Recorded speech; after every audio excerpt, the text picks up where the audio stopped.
Thank you, Mr. Chairman. I actually agree with some component of pretty much what everyone has said, but only some component. And what's really clear is we're grappling with a very, very difficult issue. Very, very difficult issue. And it is a balancing act, as Mr. Wells indicated.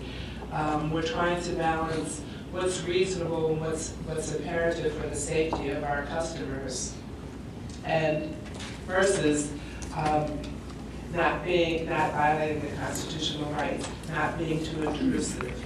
And I don't know what the perception is out here with our customers, but it's one of the things that I grappled with extensively, because I wanted to make sure we were not being too intrusive. I wanted to make sure that we wouldn't have that queuing that Mr. Sarles just discussed. I wanted to make sure that we weren't profiling in any way, shape, or form. I wanted to make sure that we weren't intruding on people's time. That it would, and I think what distinguishes this from some of the other examples that were cited was that everybody gets searched. Everybody knows if you go to the Verizon Center, if you have a pocketbook, you're going to search it. Everybody's going to do something. This is random. But I do think it's consistent with the best practices. I just went to New York this weekend and returned, and I rode on Amtrak. While I was waiting on the platform, I heard the announcement informing everyone you're subject to random bag searches. I think you have the expertise and have consulted with other transit agencies and other public safety entities, and I think I can't second guess you on this. I also know that we discussed this some time ago at the last presidential inauguration, and there were some concerns at that time as well.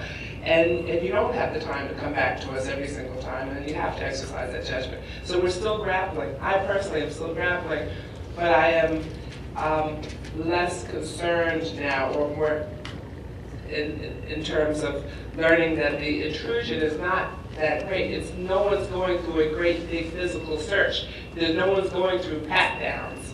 No one's going through, when people are in their hurry trying to get to work, they're not going to be taken aside for 15, 20, 30 minutes, just for a regular random search. So I don't think it's that intrusive.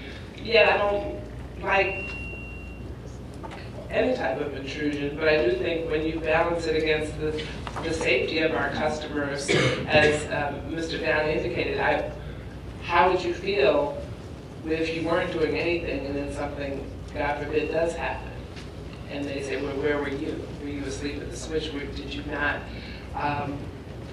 Were you not concerned about the safety of your customers? So we're balancing all those competing interests, and I think on balance, I don't have a problem with the type of search that has been conducted. I don't know that that's been explained to the public as well. And I don't know that, I'd rather err on the side of safety in this instance, as long as we are not profiling, as long as we are not too intrusive, and as long as that we're being reasonable in its implementation.